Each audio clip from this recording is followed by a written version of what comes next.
Welcome to The Explainer.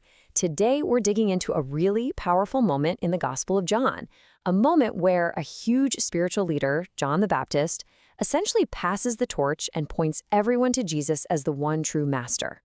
So everything we're talking about comes right out of John chapter 3, and things really kick off when John's own disciples come to him, and you can almost hear the worry in their voices.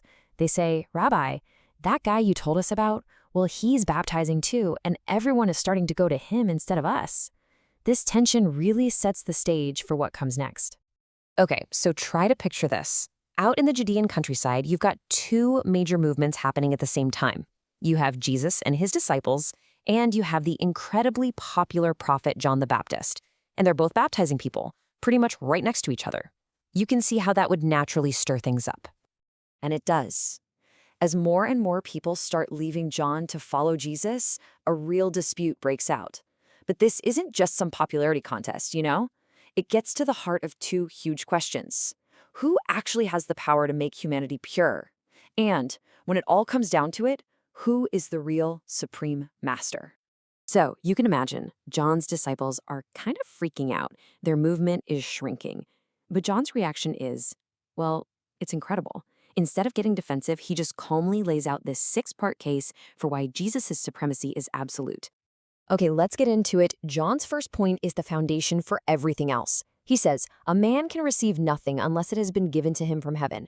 What he's basically saying is, you don't earn this kind of spiritual authority. You don't campaign for it. It is given, appointed from God himself. And this really shows the massive difference in their job descriptions. John makes his own role crystal clear with, honestly, just stunning humility. He says, hey, you all heard me say it. I am not the Christ. I was just sent ahead of him. He's the opening act, not the main event. So for his next point, John uses this really powerful and relatable analogy, something everyone at the time would have immediately understood. He uses a wedding. In this beautiful picture he paints, Jesus is the bridegroom. He's the center of everything. And John? He says he's just the friend of the bridegroom. And his whole job, the one thing that fills him with joy, is just to stand there and hear the bridegroom's voice. This leads to that famous powerful statement, he must increase, but I must decrease. I mean, the point is so clear, right? The friend's entire purpose is to honor the bridegroom, not compete with him. The bridegroom is the one who gets the bride, the followers. He's the voice everyone should be listening to. He's the reason for all the joy. John's role is just to point everyone in his direction. Okay, so next, John completely shifts gears. He goes from talking about their roles here on earth to where they actually come from. And he draws this incredibly sharp line between himself and Jesus to show why Jesus is superior. I mean, listen to the self-awareness here. John just flat out admits it. I'm from the earth. I'm earthly, so I can only talk about things from an earthly perspective. But Jesus, he says, is different. He comes from above, from heaven itself. And this isn't just some nice-sounding phrase. From above literally means coming out of the heavenly dimension, out of that spiritual, perfect, glorious world, and into our natural, earthly one. And that's the core of John's argument. Because Jesus' origin is heavenly, he is, by his very nature, superior. He is above all. And look, this heavenly origin isn't just about status. It gives Jesus a kind of authority that no human being could ever dream of claiming. It makes him the perfect spokesman for God. And there's a really clear logic to it. Step 1, Jesus is sent by God, like an official ambassador. Step 2, because he's God's ambassador, the words he speaks are literally God's words. And step 3, how is that possible? Because God gave his Spirit to Jesus without measure, meaning without any limit at all. But here's the twist.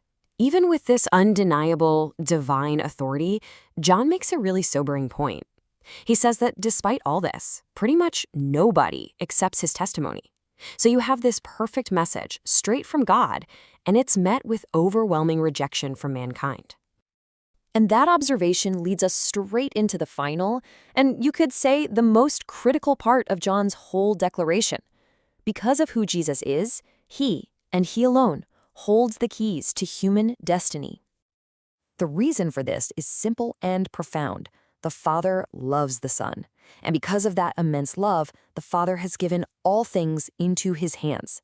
That means all power, all authority, all rule, everything. This incredible authority creates a really stark, unavoidable choice for every single person. There are only two paths.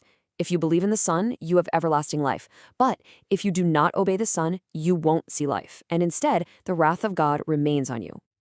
Now, it's really important we get this right. When the Bible talks about the wrath of God, it's not talking about a quick, fiery temper tantrum.